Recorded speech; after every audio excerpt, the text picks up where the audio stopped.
je n'ai peur de personne. Vous connaissez la célèbre phrase. C'est celui qui fut intronisé Zomlo des Zomlo,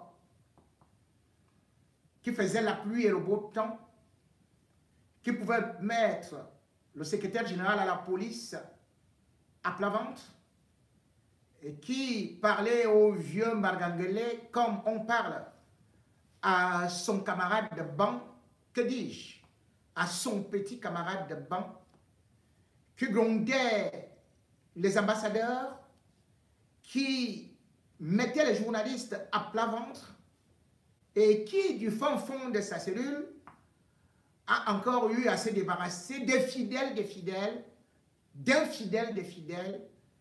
qui croyaient aussi en la sincérité de ce monsieur. Oui, Marcel Rona a beau maintenant aller parler au quartier, il n'est plus à Vision 4, ou plutôt le groupe L'Anecdote. Il devrait désormais apprendre à cultiver des champs, une reconversion comme d'autres ont eu à le faire, et où parfois les déceptions ont souvent été grandes lorsqu'on sait que toute sa vie, on a passé le temps à défendre un homme qui, lui, tout pour lui et rien pour les autres. Ses anciens amis deviennent ses grands ennemis. C'est aussi ce qu'on découvre aujourd'hui avec l'enquête préliminaire et aussi surtout certaines révélations ou l'information judiciaire au niveau du tribunal militaire qui montre de plus en plus l'implication du Zomlo des Zomlo, qui pourtant disait qu'il n'avait rien à voir et qu'il avait des mains blanches.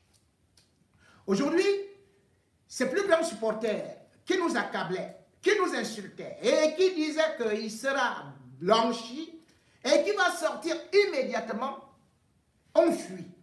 Certains se sont reconvertis en charlatans, d'autres font déjà le Congo ça, d'autres tout simplement cherchent à faire la campagne de X ou Y. Que devient donc le Zomlo?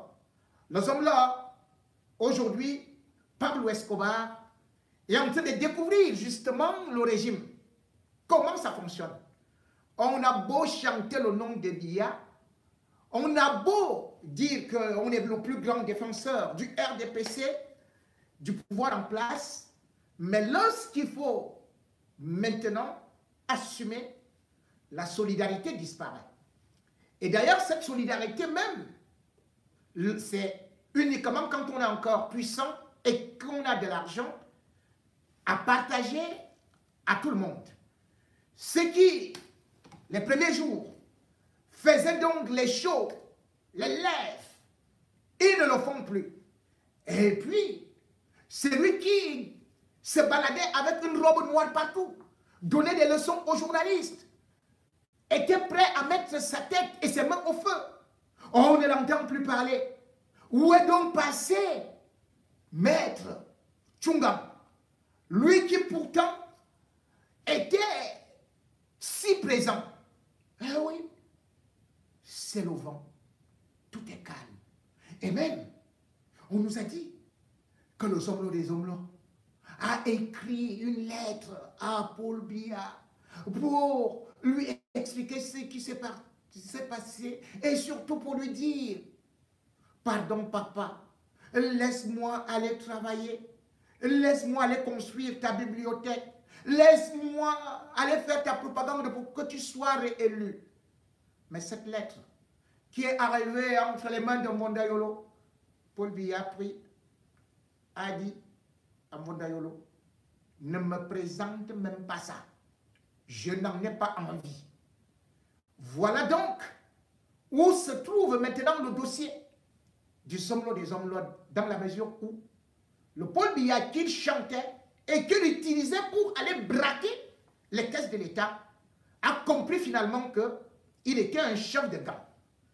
Paul Biya aujourd'hui a un dossier beaucoup plus lourd encore malgré le fait que le juge d'instruction, le premier juge, Oyono, ait fait toutes sortes de jongleries pour essayer de minimiser le rôle de Zomlo, qui a été le véritable patron, sinon le chef d'orchestre de l'assassinat de Martinez Zogo. Les avocats du Zomlo, dont je parlais justement, sont eux-mêmes aujourd'hui pratiquement inquiets. Inquiets au point où c'est devenu le sauve qui peut. On ne demande même plus les simples pièces qu'on demandait, bien évidemment, en saisissant la cour d'appel du centre. On ne demande plus rien. Tout est calme. Et les hommes-là risquent de se retrouver sans avocat. Qui l'eût cru? Au début, il avait une dizaine d'avocats. Aujourd'hui, combien en reste-t-il? Que font-ils? On se rend donc compte que, justement, le procès du 11 mai, 2 avocats des hommes-là avaient déjà pris marathon. C'est-à-dire que Maître Charles Nguini, ancien président de Transparency International, est très compétent, a eu une brouille avec des hommes-là. Il a dû claquer la porte. Et ça, personne n'a entendu du bruit. Parce que Maître Charles Nguini n'aime pas du bruit. Et d'ailleurs, je l'avais pris à partie, lui disant que c'était déshonorant. Lui qui est d'un parent qui était d'une droiture incroyable. Nguini Marcel, ancien président de la Cour suprême, qui était croyant, qui était un fervent chrétien, d'aller représenter un assassin.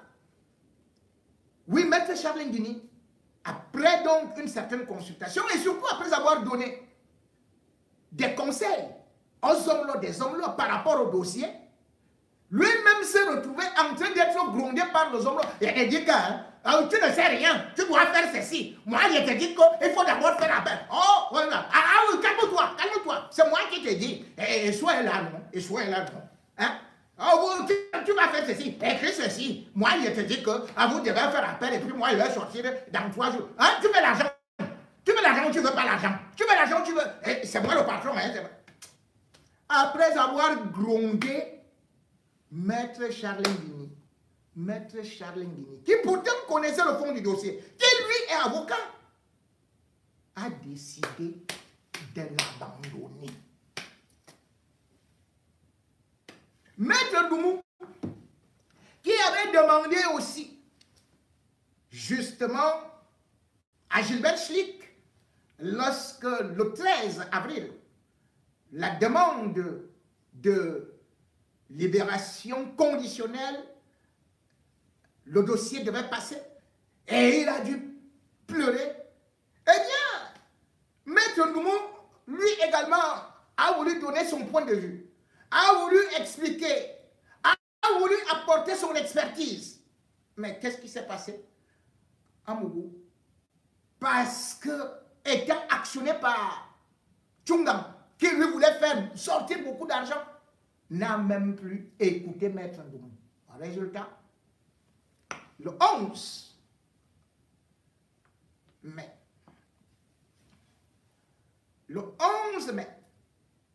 lorsque le dossier devait passer pour la 4e fois, Zomlo s'est retrouvé sans Maître Charles Nguini et sans Maître Doumou, puisque Maître Doumou disait déjà qu'il n'est même pas constitué dans le dossier.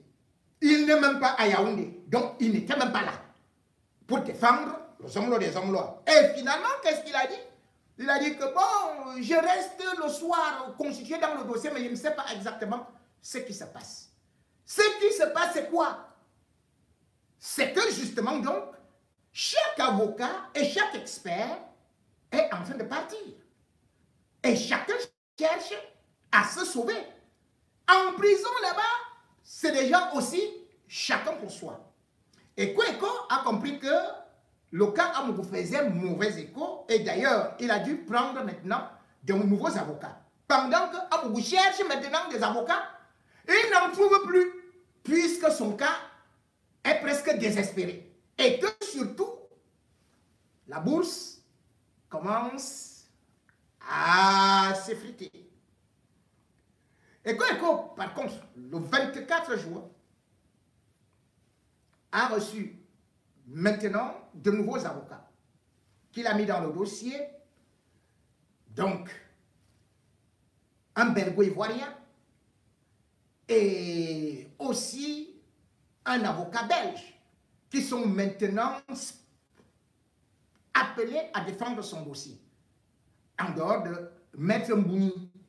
Maître Mbouni, lui, s'est d'abord un peu calmé, puisqu'il avait bel et bien expliqué que les avocats d'Amougou, Pablo Escobar, étaient en train de fausser les règles de l'art en ce qui concerne l'instruction judiciaire, puisqu'ils étaient venus nous dire que Danoué n'avait pas de tête et qu'il avait fait 3 voire 4 déclarations qui n'étaient pas, qui étaient, bref, différentes les unes des autres.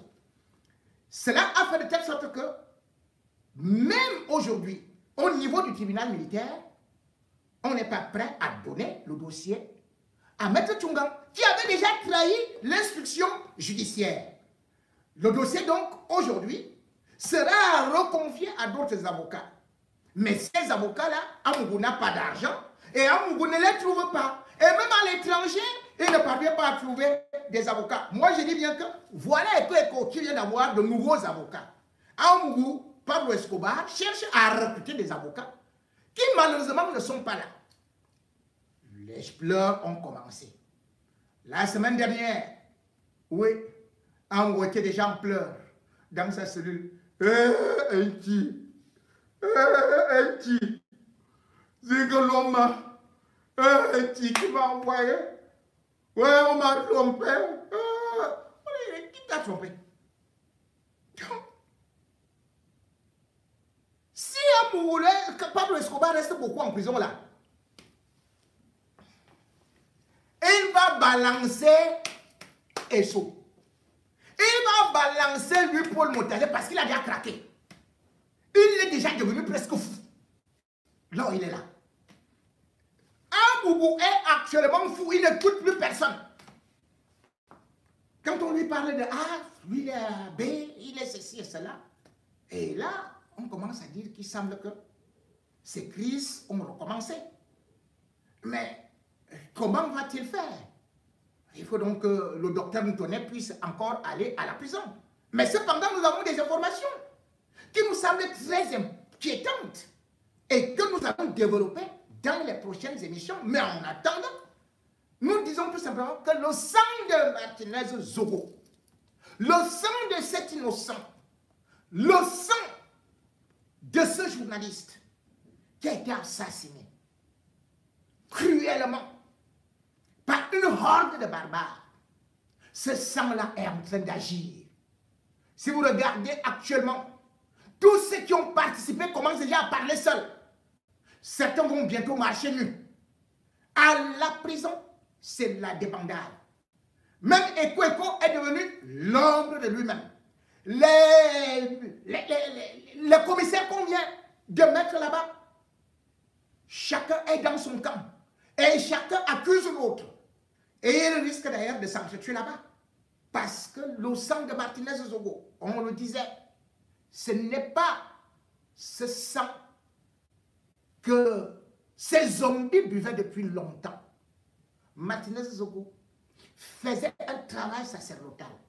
Et Martinez Zogo savait pertinemment qu'il pourrait bien mourir. Et Martinez Zogo avait pris des dispositions jusqu'à aussi aller voir ses ancêtres, jusqu'à aller voir, ou plutôt les initiés, du côté de la laitier, qui ont travaillé sur son corps, pour dire que Martinez était finalement convaincu que fait quoi, on va le tuer. Mais il s'est préparé à ce que, en le tuant, cela allait également tous tomber.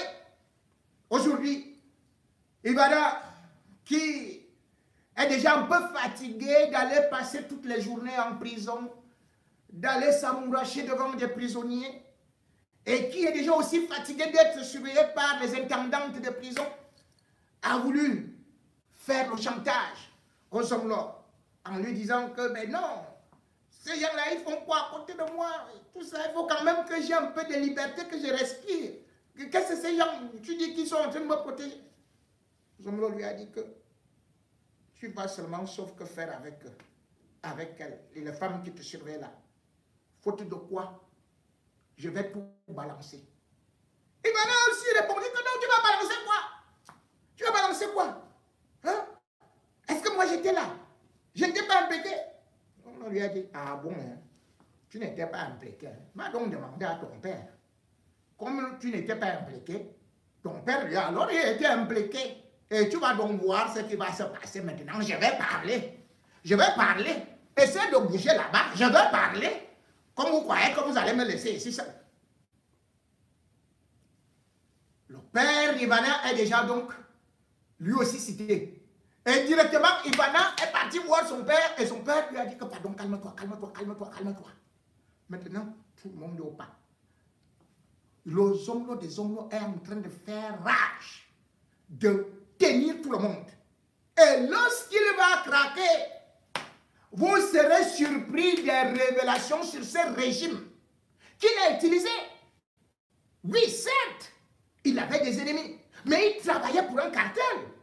Il n'était qu'un élément de ces gens du gouvernement qui savaient très bien qu'ils préparaient un coup d'État, qui savaient très bien qu'ils ont volé à travers la ligne 94, 65 et 57.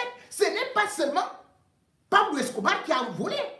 Ils savaient qu'ils l'ont utilisé comme un pot de fleurs ou comme une couverture pour pouvoir sortir de l'argent et l'envoyer à l'étranger. Ils savaient que le moment venu, ils allaient justement profiter du fait qu'ayant beaucoup d'argent, ils allaient s'imposer et ils allaient prendre le pouvoir par la force. Aujourd'hui, ils ont promis de remettre Zomlo en liberté. Mais sauf que le Biaka, vous voyez là, même étant vieux, lorsque son pouvoir est en train de vouloir balancer, il ne peut pas pardonner. Voilà pourquoi est-ce qu'aujourd'hui, le Zomlo des Zomlo, malgré la lettre envoyée à Biya, Biya n'a pas ouvert de lettre. Ça, il faut dire qu'il le sache. La lettre qu'il a envoyée n'a pas été ouverte. Donc, il faut maintenant qu'il fasse seulement le déballage ailleurs. Et qu'il appelle peut-être des journalistes voir sa télévision et dit, mais à coup pas, les confessions des hommes là. Allez, tout le monde dehors. Sinon, les hommes là, des hommes là, moi je te conseille. Ils viendront te tuer là-bas eux-mêmes. Hein. Ce n'est pas quelqu'un d'autre qui va te tuer. C'est eux-mêmes. Tant que tu fais le petit chantage là, tant que tu n'as pas vomi, tu es en danger. Donc moi, je te conseille de passer à table. Faute avouée et à moitié pardonnée. Tu as fait des missions qui t'ont été assignées. Vas-tu porter la responsabilité seule? Vas-tu accepter être condamné à vie ou à mort? Vas-tu accepter perdre définitivement Ivana? Ton empire va s'écrouler. Est en train de s'écrouler.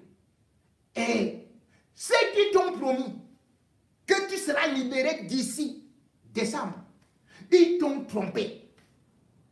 Sauf peut-être, s'ils parviennent à faire un coup d'État et à tuer Biya. Or, Biya aujourd'hui, vous comprenez bien qu'il ne veut même pas que même un militaire lève la tête. Il coupe. Vous avez suivi, non? Comment est-ce qu'il a passé le message au colonel Ngambu Ezaï, qui juste a voulu critiquer un peu Atanganji dans une église, oubliant que l'église n'est pas l'armée, et se disant qu'il était encore là et qu'il était général à vie. Bien, mouf, allez, va là-bas, deuxième section, retraite, article 59, boum.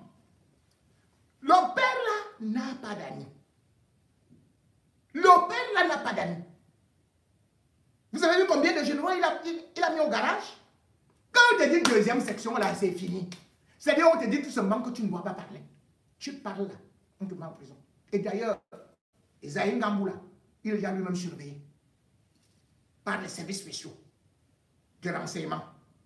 Et c'est ce que j'ai dit à ces gens du régime.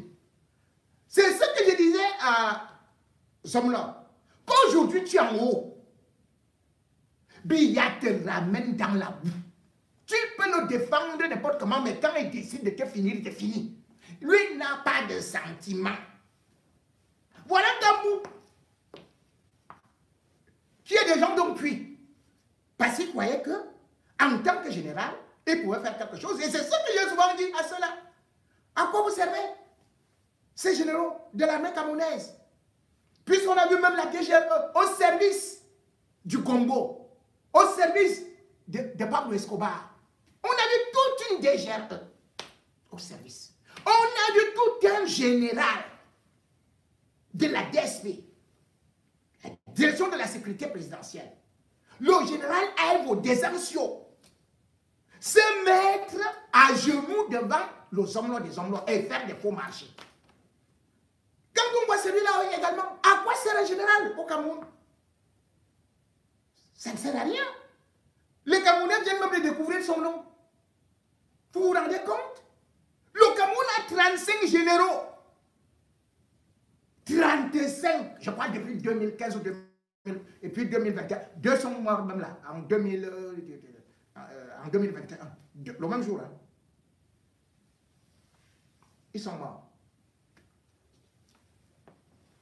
Vous avez déjà vu un pays où on ne le connaît même pas à quoi sert un général? Ils sont là pour faire les marchés. Ils sont là pour aller prêcher à l'église. Alors que d'autres enfants sont là-bas en brousse. Ils sont en brousse pour combattre Boko Haram. Ils sont dans au nord-ouest, au sud-ouest, contre les Amazoniens. Mais tout un gros général, il est dans une secte, dans une église. C'est là-bas où il va défendre les intérêts. Et dans tout ça, il a les frais de mission. Le bon monsieur dort dans la climatisation. Quel est ce pays où un président va se balader? On vous dit que Paul Biya a passé 5 ans à l'étranger, plus de 5 ans à l'étranger. Les généraux sont là. Le peuple pleure. Zéro coup d'État. C'est Paul Biya qui vous fait le coup d'État. Paul Biya qui est civil fait le coup d'État aux généraux. Atangandi qui est un civil, un bandit, qui a les Amazoniens, qui est recherché par les États-Unis. C'est lui qui décrète la fin d'un général. Vous avez vu ce pays-là? Atangandi est l'homme le plus important du régime Biya. Quelqu'un qui a détruit la poste, la camposte. Il a volé là-bas avec les hommes là, des hommes là. Son nom est là-bas. On ne sait pas d'où il vient. Mais il fait qu'on enlève tout un général. Si c'était dans un autre pays, vous enlevez un général, ses troupes directement se révoltent. Mais les généraux du Cameroun, qu'est-ce qu'ils font? D'ailleurs, ils sont là pour seulement combattre les petits sacs à dos là. Après, ils prennent les frais de mission. Ils viennent ici chaque année pour quoi là, faire le check-up à l'hôpital américain. On leur donne 50 millions, 100 millions. Voilà un général. L'autre est là-bas. Il n'a jamais abandonné. Il n'est jamais allé en retraite. Et pourtant, il est toujours en retraite. Et pourtant, il est en retraite depuis. Quelqu'un qui était général, qui était là avant l'indépendance. Ce monde, il est toujours là. Pour servir le même homme. Le même homme qui est absent du pays 5 ans. C'est Alpha Condé qui disait que le Cameroun a même quelques qualités d'armée. Qu'un président dort, il ne fait ni le mal, il ne fait ni conseil de ministre. Après, il va dormir dans un hôtel à l'étranger des années, des mois. Et il fait un coup d'état à un général qui est sur place. Généraux du Cameroun. Je ne comprends pas pourquoi est-ce que les hommes là, des hommes là, dirigeait finalement la DGSN. Je comprends pourquoi est-ce que Aévo était à ses pieds. Mais ça, c'est des poulets. On ne peut pas enlever un général comme ça. On lui dit, bon, voilà, tu es actif, mais comme tu es parti dire que le ministre Bandi là a voulu faire ceci de ton règle, allez, va en retraite. Le type, ici, le décret est en sous perfusion. Hein. En Suisse. Et vraiment, c'est une honte. De toutes les façons, je tiens toujours à dire aux autres que c'est bien de servir le régime. Je dis toujours aux autres, c'est bien de nous dire que vous allez nous attendre au pays, que vient parler ici. Vous qui nous avez dit que nous allons lire l'heure, c'est vous qui lisez actuellement l'heure. Oui, parce que non seulement ceux qui ont fait la propagande avant sont en prison à Konengi. Amougou Pablo Escobar, qui soutenait Biya, il est en prison à Konengi. Et aussi maintenant, les généraux sont renvoyés dans des casernes, ou plutôt sont renvoyés au village, pour vous dire que avec Biya, mieux encore, tu vas en exil et tu sais que tu auras le sommeil tranquille. Mais tant que vous-même vous le soutenez là, ce sont vos soldats que vous commandez là qui vont se retourner, qui vont retourner les armes contre vous. Voilà un général qui est devenu sans caleçon avec sa grande veste de première communion. Où il criait dans l'église. Vraiment, je suis général. Général de quoi? Et vraiment, général me cavette. N'importe quoi. Qu'est-ce que ça t'attendait qui enlève un général? Non, mais non, ça ne vaut pas la peine. Ça ne vaut pas la peine. Ça ne vaut pas la peine. Les généraux qui étaient aussi à la solde de Zomlo, Amoukoubelinga, oui. Vous êtes maintenant où? Vous tous, vous avez déjà fui. Amoukouba dit qu'il va balancer tous les noms. Parce que dès qu'il reste seulement là, surtout le soir, à partir de 21h là, ou bien il voit quoi où, ou il voit je ne sais pas où, il commence à délirer. Il va tous vous balancer. Et Biatan, avec tout ce qu'il va déclarer, on ne fera que noter. Lui-même, il avait aussi envoyé ses agents secrets là-bas pour le surveiller et pour écouter tout ce qu'il dit. Et tout ce qu'il dit, moi aussi je suis au courant. Mais pour l'instant là, je sais qu'il reste un tout petit peu comme ça pour que, boum, il lâche tout ce que Laurent Nisso, Motalzé, Atanganji, Mbondayolo, tout ce qu'ils ont fait sur le dos des Biya. C'est là alors où le grand match va commencer. Et vous allez voir que c'est nous qui allons vous voir lire la vraie heure. Et nous serons juste des arbitres. Quand vous allez vous entretuer, le peuple va applaudir et va découvrir ce que nous avons toujours dit, à savoir ces hauts cadres, les hauts gradés de l'armée, ou encore les grands cadres de la fonction publique et du régime. Ce ne sont que des malfrats, ce sont des assassins, c'est des pilleurs, c'est des destructeurs, c'est des représentants de Satan, c'est des renégats.